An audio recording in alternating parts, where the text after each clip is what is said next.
हाँ जी Raje, sixth is name 5 characteristics of business. Following are the characteristics of business.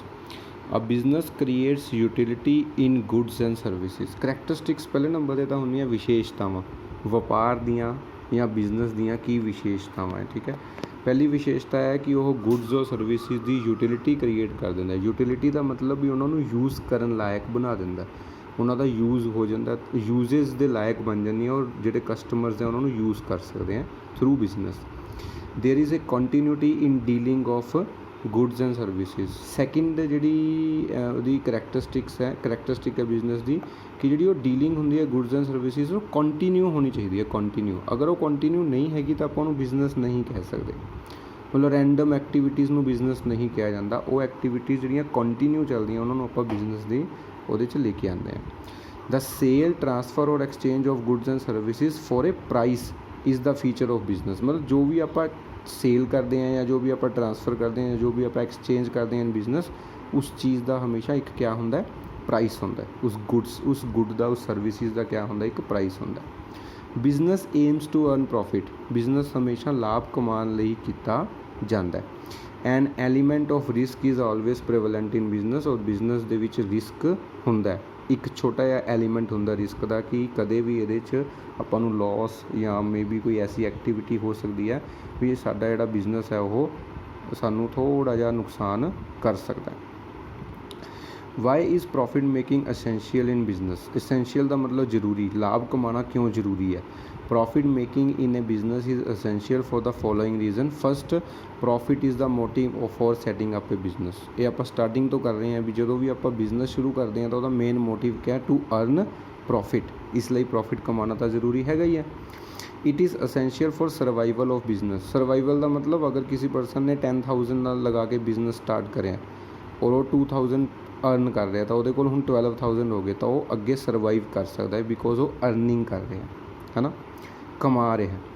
Profit are the main source of growth and expansion. Business ਨੂੰ ਅੱਗੇ ਵਧਾਉਣ ਵਾਸਤੇ ਵੀ ਆਪਾਂ ਨੂੰ ਕਿਆ ਚਾਹੀਦਾ, ਪ੍ਰੋਫਿਟ ਚਾਹੀਦਾ, ਗਰੋਥ ਲਈ ਅਤੇ ਐਕਸਪੈਂਸ਼ਨ ਲਈ। ਬਿਜ਼ਨਸ ਨੂੰ ਬੜਾ ਕਰਨ ਲਈ ਅਤੇ ਉਹਨੂੰ ਹੋਰ ਅੱਗੇ ਵਧਾਉਣ ਲਈ ਪ੍ਰੋਫਿਟ ਜ਼ਰੂਰੀ ਹੈ। Profit is concerned as a considered as a measure of efficiency. ਜਦੋਂ ਕੋਈ ਪ੍ਰੋਫਿਟ ਕਮਾਉਂਦਾ ਤਾਂ ਆਪਾਂ ਕਹਿੰਦੇ ਹਾਂ ਕਿ ਬੰਦਾ ਕੰਮ ਵਧੀਆ ਕਰ ਰਿਹਾ। ਜੇ ਉਹਨੂੰ ਨੁਕਸਾਨ ਹੋਈ ਜਾਊਗਾ ਆਪਾਂ ਕਹੂੰਗੇ ਯਾਰ ਇਹ ਵਧੀਆ ਕੰਮ ਨਹੀਂ ਕਰ ਰਿਹਾ ਹੈਗਾ। ਤਾਂ ਆਪਣੀ ਐਫੀਸ਼ੀਐਂਸੀ ਦਾ ਮੈਜਰ ਵੀ ਹੁੰਦਾ ਵੀ ਹਾਂ ਅਗਰ ਕੋਈ ਪ੍ਰੋਫਿਟ ਅਰਨ ਕਰ ਰਿਹਾ ਤਾਂ ਉਹ ਕੰਮ ਐਫੀਸ਼ੀਐਂਟਲੀ ਕਰ ਰਿਹਾ, ਵਧੀਆ ਕੰਮ ਕਰ ਰਿਹਾ। ਪ੍ਰੋਫਿਟ ਹੈਲਪਸ ਏ ਬਿਜ਼ਨਸ ਇਨ ਅੰਡਰਟੇਕਿੰਗ ਸੋਸ਼ਲ ਵੈਲਫੇਅਰ ਐਕਟੀਵਿਟੀਜ਼। ਇਹ ਨਿਊ ਕਨਸੈਪਟ ਹੈ। ਬਿਜ਼ਨਸ ਸੋਸ਼ਲ ਐਕਟੀਵਿਟੀਜ਼ ਵੱਲ ਵੀ ਅੱਜ ਕੱਲ੍ਹ ਧਿਆਨ ਦੇ ਰਹੇ ਹਾਂ। ਮਤਲਬ ਬਿਜ਼ਨਸ ਜਿਹੜਾ ਹੈਗਾ ਉਹ ਸਮਾਜ ਦੀ ਭਲਾਈ ਦੇ ਕੰਮ ਵੀ ਕਰਦਾ। ਬਟ ਸਮਾਜ ਦੀ ਭਲਾਈ ਦੇ ਕੰਮ ਉਹ ਤਾਂ ਹੀ ਕਰੂਗਾ ਨਾ ਅਗਰ ਉਹ ਕੁਝ ਅਰਨ ਕਰੂਗਾ, ਕਮਾਊਗਾ। ਤਾਂ ਬਿਜ਼ਨਸ ਜਿਹੜਾ ਹੈਗਾ ਉਹ ਪ੍ਰੋਫਿਟ ਨੂੰ ਅਰਨ ਕਰਦਾ। ਤਾਂ ਇਹ 5 ਦੇ 5 ਪੁਆਇੰਟਸ ਆਪਾਂ ਨੂੰ ਇਹ ਐਕਸਪਲੇਨ ਕਰਦੇ ਹਾਂ ਕਿ ਬਿਜ਼ਨਸ ਲਈ ਪ੍ਰੋਫਿਟ ਅਰਨ ਕਰਨਾ ਕਿੰਨਾ ਅਸੈਂਸ਼ੀਅਲ ਔਰ ਕਿੰਨਾ ਜ਼ਰੂਰੀ ਹੈ। What is the meaning of business risk. Risk ਕਿਆ ਹੈ ਰਾਜੇ? Business risk refer to uncertainty. Uncertainty ਕਿਆ ਹੈ? ਅਨਿਸ਼ਚਿਤਤਾ। ਮਤਲਬ ਸਾਨੂੰ ਕੁਝ ਵੀ ਸਰਟਨ ਨਹੀਂ ਹੈਗਾ ਵੀ ਆਉਣ ਵਾਲੇ ਸਮੇਂ 'ਚ ਕੀ ਹੋਊਗਾ। ਰਿਗਾਰਡਿੰਗ ਕੋਸਟ, ਲੋਸ ਔਰ ਡੈਮੇਜ। ਕੋਸਟ ਲਈ ਅਸੀਂ ਅਨਸਰਟਨ ਹੈ, ਲੋਸ ਹੋਊਗਾ ਨਹੀਂ ਹੋਊਗਾ ਜਾਂ ਡੈਮੇਜ ਹੋਊਗਾ ਜਾਂ ਨਹੀਂ ਹੋਊਗਾ, ਇਹ ਰਿਸਕ ਹੈ। ਠੀਕ ਹੈ ਜੀ। Risks are a part of business. Risk ਜਿਹੜਾ ਹੈਗਾ ਬਿਜ਼ਨਸ ਦਾ ਹਿੱਸਾ ਹੈ। Business units are surrounded by innumerable risk generated by economic, natural, physical and human causes. ਠੀਕ ਹੈ, ਕਿਹੜੇ ਕਿਹੜੇ ਕਾਰਨ ਹੋ ਸਕਦੇ ਆ ਕਿ ਬਿਜ਼ਨਸ ਨੂੰ ਬਹੁਤ ਸਾਰੇ ਰਿਸਕ ਹੁੰਦੇ ਆ। ਇਨਿਊਮਰੇਬਲ ਮਤਲਬ ਬਹੁਤ ਸਾਰੇ ਰਿਸਕ ਹੁੰਦੇ ਆ। ਪਹਿਲੇ ਨੰਬਰ 'ਤੇ ਇਕਨੋਮਿਕ ਜਿਹਨੂੰ ਆਪਾਂ ਆਰਥਿਕ ਕਹਿੰਦੇ ਹਾਂ। ਦੂਸਰੇ ਨੰਬਰ 'ਤੇ ਨੈਚੁਰਲ ਜਿਹਨੂੰ ਆਪਾਂ ਕਹਿੰਦੇ ਹਾਂ ਪ੍ਰਕਿਰਤਿਕ। ਅਤੇ ਤੀਸਰੇ ਨੰਬਰ 'ਤੇ ਹੈਗਾ ਹਿਊਮਨ ਮਤਲਬ ਮਨੁੱਖੀ। ਠੀਕ ਆ। A business has to make certain assumptions for the future and future being uncertain. Business ਨੂੰ ਅਜ਼ੰਪਸ਼ਨਸ ਕਰਨੀਆਂ ਪੈਂਦੀਆਂ। ਅਜ਼ੰਪਸ਼ਨਸ ਦਾ ਮਤਲਬ ਹੈ ਰਾਜੇ ਮੰਨਣਾ ਪੈਂਦਾ। ਫਿਊਚਰ ਵਾਸਤੇ ਕੁਛ ਨਾ ਕੁਛ ਮੰਨ ਕੇ ਚੱਲਣਾ ਪੈਂਦਾ। ਬਟ ਜਿਹੜਾ ਫਿਊਚਰ ਹੈ ਉਹ ਕੀ ਹੈ, ਉਹ ਅਨਸਰਟਨ ਹੈ।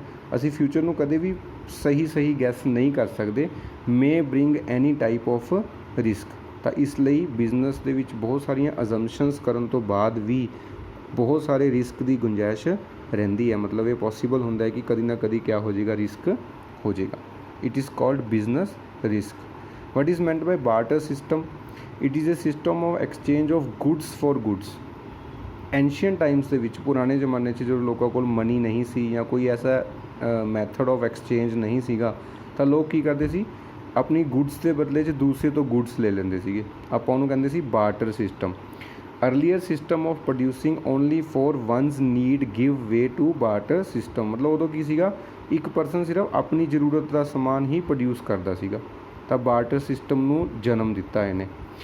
Those who had surplus goods will search the person who need those goods and will supply them those goods which are needed by them.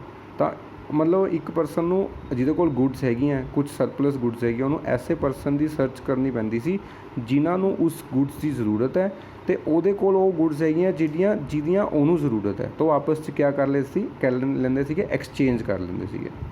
This exchange of goods for goods is a barter system.